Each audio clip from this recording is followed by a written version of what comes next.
But have you ever tried wallpapering one? It's really tricky. I need to start with a confession. Unlike Paul, I'm not so keen on Easter as a celebration. I prefer Christmas. Christmas has a donkey, wise men, shepherds, a star, and a baby. Christmas is full of expectation and hope, isn't it?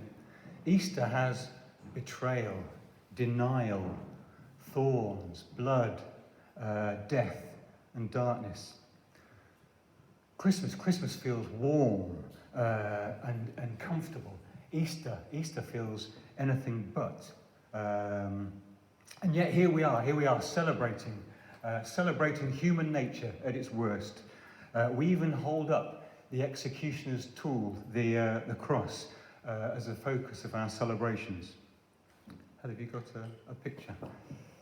And one of our family traditions is we save the Christmas tree and we cut off all the branches. The needles have all gone already. We cut off all the branches and we make a cross on Good Friday. Have you got the next picture? I don't know if you remember the old advertisement. Do you remember this advertisement? And these guys are Martians, and they laugh at the Earthlings because they peel potatoes, they boil potatoes, they mash potatoes, when all along all they needed to do was to pour boiling water on reconstituted potato powder to get their mash, and they laughed at us. And I wonder if these guys what would they make of our family tradition?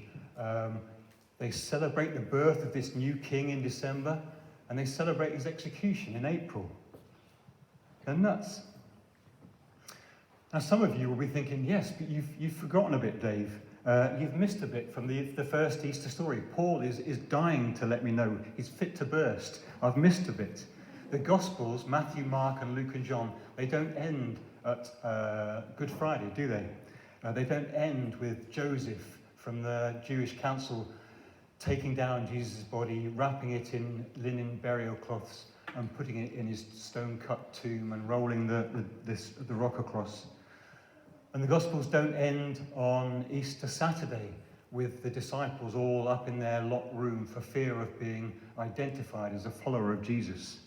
The bit I missed was the first Easter Sunday. And what happens next depends a little bit on which Gospel you read. Mary from Magdala was up early before it was light and went to the tomb to finish the burial preparations. Or maybe it was the two Marys, and they were up just after sunrise.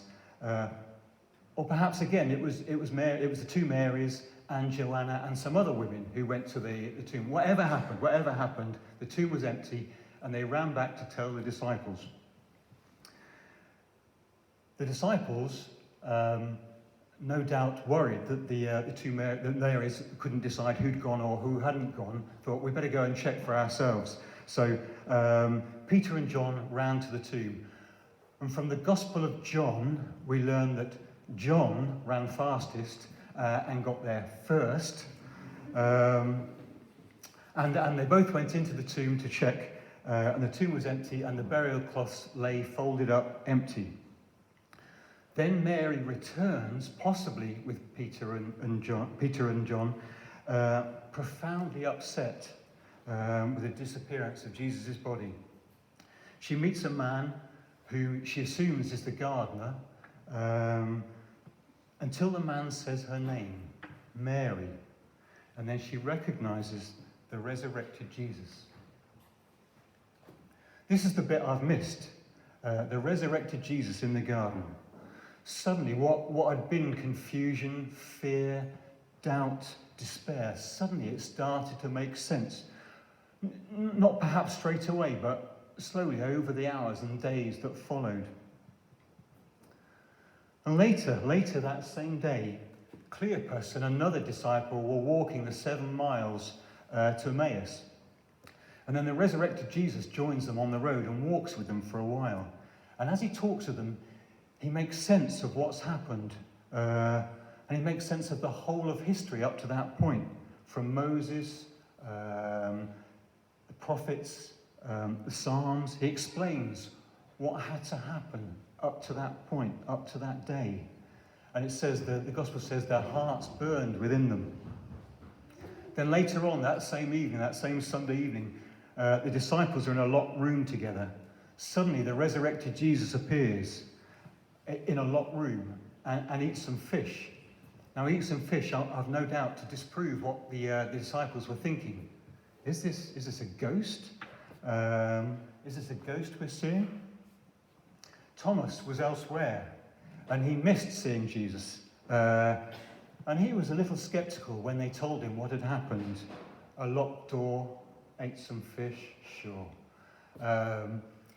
And he said, Thomas says to them, unless I can see the holes in his hand where the nails went in, unless I could touch the nail marks, unless I could put my hand where the spear went into his side, I won't believe that he's been resurrected.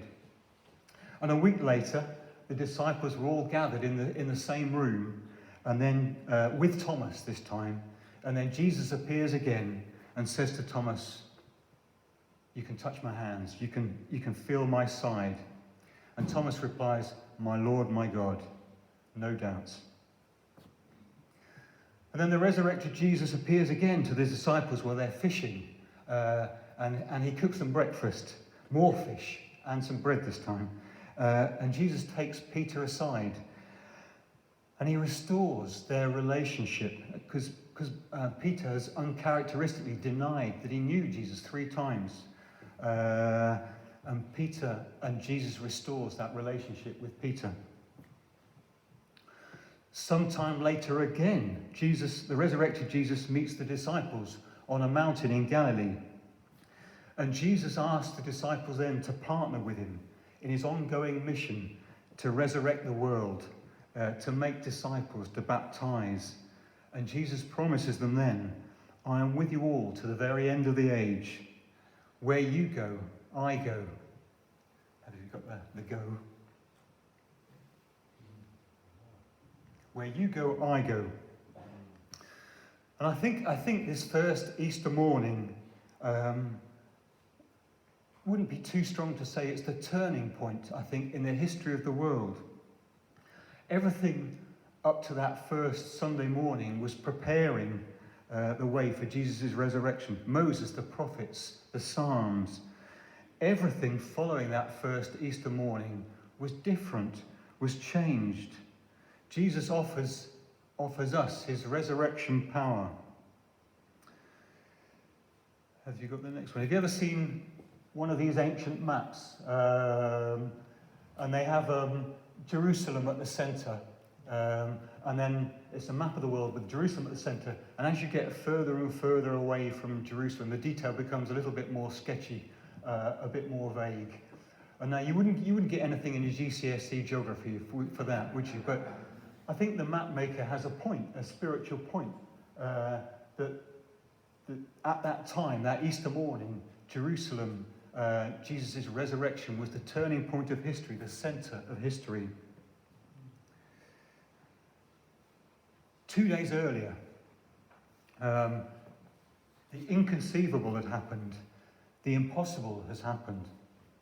Jesus, the only person to ever have lived a faultless life before God, accepts the punishment, the faults of all of us, the numberless faults of all of us, of all mankind. Jesus, the very source of life, through whom life was created, was formed, is killed. Jesus, the King of heaven, is banished to hell. The Son of God, who's been with God since before time, is cut off from his Father's presence. I kind of wonder what on earth it would have been like to live through that first Easter Saturday, when the kind of the whole of the universe hangs in balance, is on the tipping point. Then Easter Sunday dawns. The resurrected Jesus slips off his grave clothes, he rolls back the stone and steps into the garden. And sin, death, separation from God, all these things are no longer inevitable. Jesus has won for us for us all and now offers us all his resurrection power. I wondered if, after all the events of the past year, all the uncertainty and the fear and the confusion, the long spells behind locked doors, I wonder which of those encounters with the resurrected Jesus I've mentioned, which of those might speak to us this morning? Maybe you've never really encountered the resurrected Jesus. Maybe, like me, you're comfortable with the Christmas Jesus who was born in Bethlehem 2,000 years ago, lived a short, exemplary life, died on Good Friday, and left a legacy of fantastic teaching on a model life for us all to follow. Maybe you're happy with that historical Jesus. But the Easter morning resurrected Jesus, he's no longer constrained by the grave, by locked doors, by time. And he steps out of time and into our lives. The resurrected Jesus wants to step into our lives today, give us new lives, a new focus, a new destiny, and to join with us today, tomorrow, Monday, and for the rest of eternity. Or perhaps you sense that you've maybe lost the resurrected Jesus. Maybe, like Mary, you feel that he's not where you thought he would be, or you're sure he's around, but you haven't recognised him. You failed to recognise him. Or maybe this morning, like Jesus, you need to hear Jesus say your name, Mary, or Alistair, or Rob, or Dave. Or maybe you're questioning the events of this last year, or past years. Why has this happened? Or why has this not happened? And like Cleopas and his friend, we need the resurrected Jesus to join with us on our walk, to explain what's happened, what's gone on. And perhaps, like Cleopas and his friend, our hearts will burn within us again. Or maybe you've become disillusioned. You're thinking, there's no evidence of Jesus. There's no evidence of Jesus in my life, in my circumstances. What's going on? Do I believe in a ghost? Do I believe in ghosts? And perhaps, like Thomas, we need Jesus to come and remind us again of how much he loves us, to see and feel his scars. And maybe we need restoring, like Peter. Perhaps we've messed up again more than once. And do we need the resurrected Jesus to come alongside us to restore that relationship and to remind us there's nothing we can do, nothing that we can do, we have done, we can do, that we will do, that will break that relationship with him. Or maybe you're overflowing with enthusiasm and a sense of what could be with this resurrected Jesus that you've met, that you know, that you're familiar with. But maybe you're grappling and trying to work out, what should I do with my life? Where should I go? Where should I be? Maybe this morning we need to go to the mountainside and to have Jesus say to you, the resurrected Jesus say to you, come on, let's go and make some disciples. And you think, well, where? And he says, well, everywhere. Christmas is great, isn't it? Christmas is great. You have the promise of presents with a T. But Easter is life-changing. And Jesus offers us his resurrection power and his presence with a C with us. Christmas presents, Easter presents, sorry. Surely I'm with you always to the very end of the age. And I'm sure amidst all of that, eating chocolate is important, but I've just not found it in the Bible. So I'm sorry. And a happy Easter to you all, and thank you.